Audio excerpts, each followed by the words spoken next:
Silba is a small island north of Zadar where life unfolds at a gentler pace.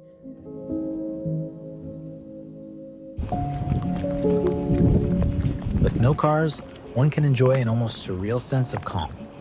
I hadn't visited in some time. After all, it's over an hour away by motorboat from Zadar, which isn't all that convenient. But when friends invited us for a spontaneous escape, we couldn't say no. Honestly, what more do you need in the summertime than a swimsuit, sunglasses, and the will to do nothing at all?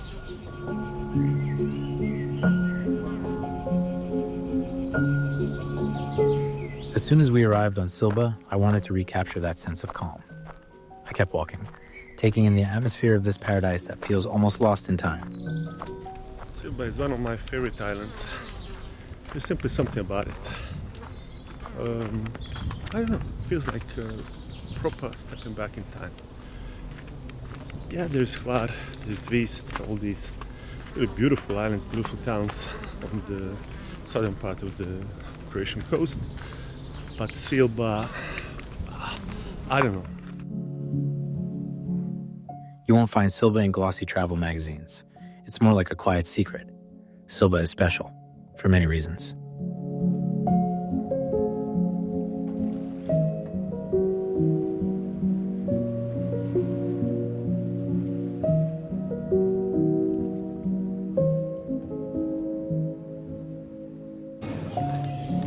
One of those reasons is the legend of Pankogulo.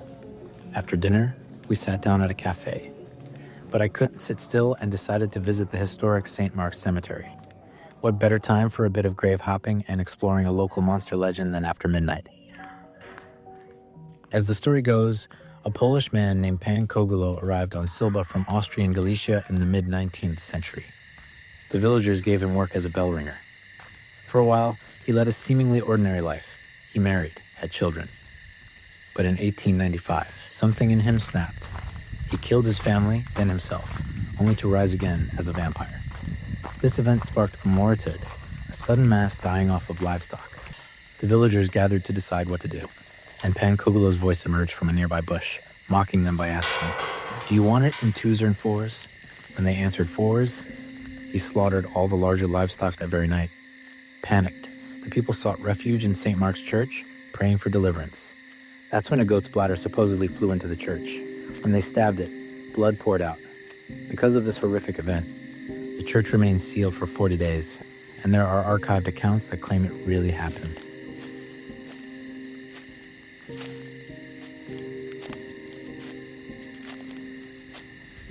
Gotta get here during daylight so I can actually see what's going on. But nonetheless, impressive. Wow. The cemetery is notable for its many headstones belonging to prominent local sea captains. Historically, Silba supported a significant merchant fleet, and these captains' navigational skills and trade routes once brought economic growth to the island. You should be on this wall.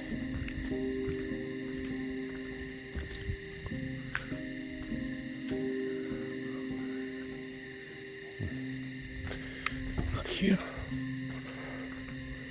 According to local accounts, the villagers carved Pankogulo's face into one side of the bell tower, and I was determined to find it.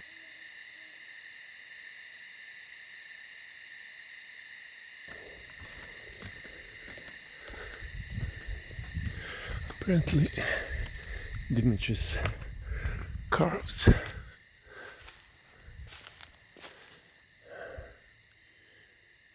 Could be one of these places. But I'll come with a drone. They'll get it properly. I think it's right there. Yeah, this should be it.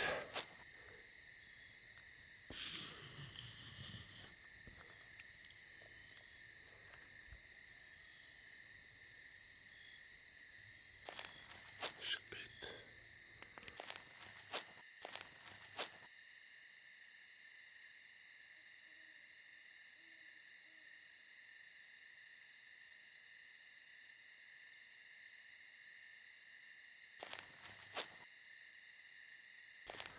Stunning church though.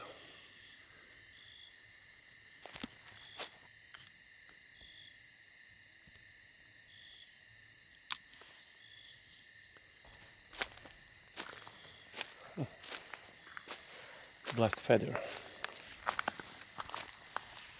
Is this a crow? What is this?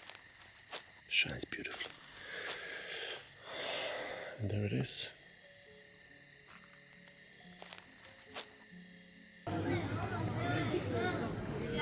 After returning to the village center, I planned to wake up early to photograph the cemetery and use my drone to capture the image of Pankogulo's carving.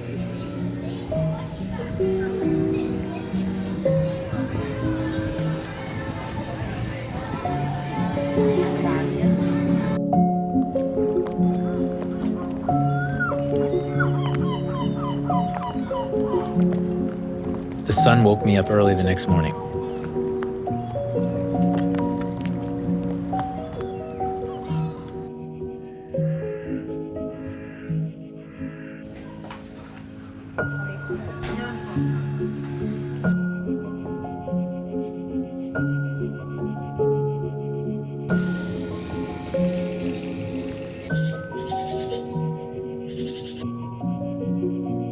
I headed to the cemetery and church before the village fully stirred on Sunday morning. My goal was straightforward: visit the cemetery and get a photo of the carving. This seemed like the perfect time to visit and explore its historic graveyard.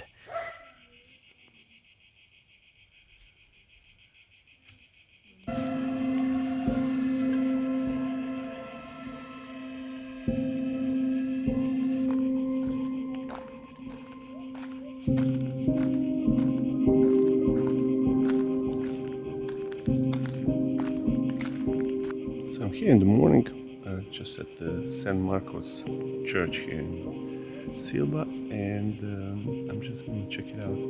Last night was a really impressive graveyard. I'd like to see it in the morning and hopefully find the carved Pankogulo on the side of the church. But really, really lovely church, one of the prettier ones that I've seen in a while.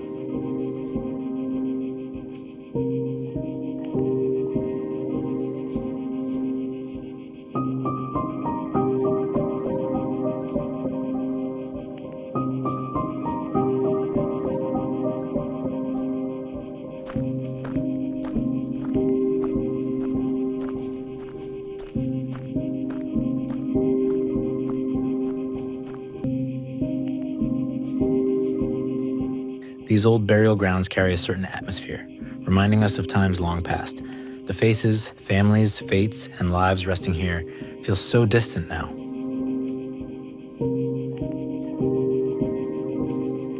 From the 15th century onward, fishing and maritime trade gained importance, thanks in part to the island's strategic position on the Zadar-Venice route. By the 18th century, Silba boasted over 200 shipowners and 150 vessels, earning it the nickname Little Venice and fostering cultural growth with art-adorned churches and the island's first secular school. Although Napoleon's 1806 occupation, piracy, and steamships eventually curtailed Silba's maritime dominance, the tradition remained strong into the early 20th century. According to Venetian records, in 1637, a man named Ventura was returning from Venice when his ship encountered rough seas off the coast of Silba. He lost much of his cargo near a small inlet known locally as Patsamarak, which means below St. Mark. Concerned about his losses, he vowed to build a church dedicated to St. Mark if he managed to recover the goods. After the weather settled, Ventura ordered his crew to drag nets across the seabed, and they successfully retrieved most of the missing cargo. Grateful for this outcome, he fulfilled his promise by constructing St. Mark's Church, leaving an enduring testament to faith on the island.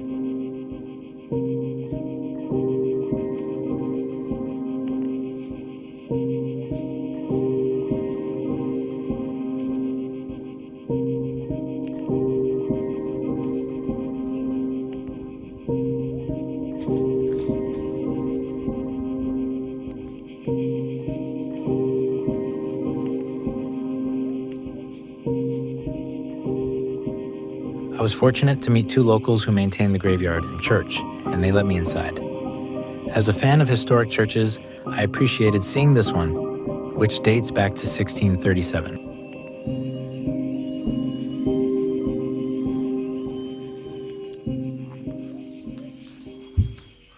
So lucky I had a chance to enter the church.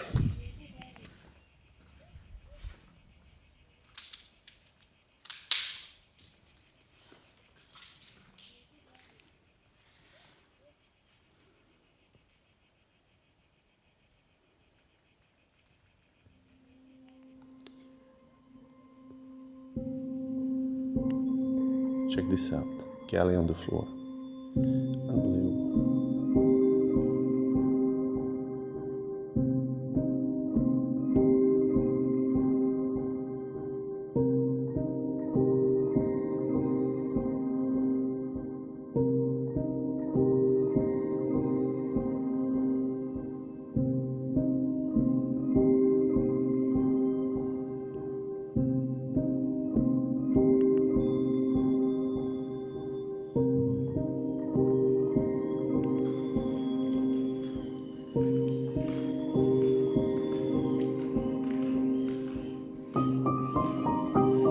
There is also the grave of Mr. Brizic, a famous Croatian archaeologist, and I happen to be good friends with many of his former students, who are now prominent archaeologists themselves. He left us far too soon.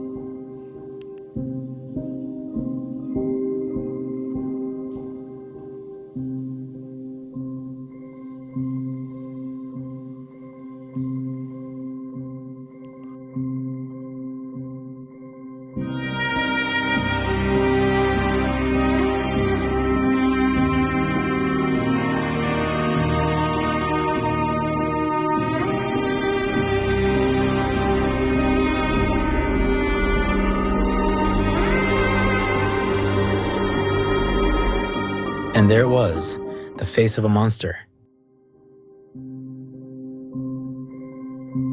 While I had the drone in the air, I also checked the bell tower, curious about the bell I hadn't spotted earlier.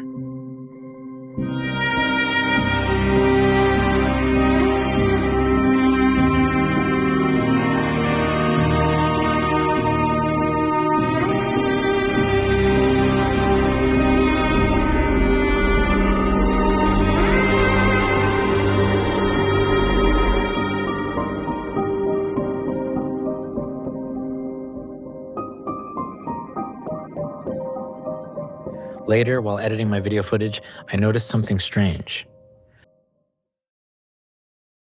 The bell tower's openings, which had been boarded up just a few hours before, were now open. I had left the church after midnight and returned around 7 in the morning. Did someone really come so early to remove those boards? Or is the vampire out? Could it be an optical illusion?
Silba feels like uncovering a well-guarded secret. Once you experience its quiet lanes, pristine beaches, and the steady rhythm of everyday life, you realize how rare it is to find a place still so untouched. If you're tired of cookie-cutter paradises, welcome to one with a secret. Or two.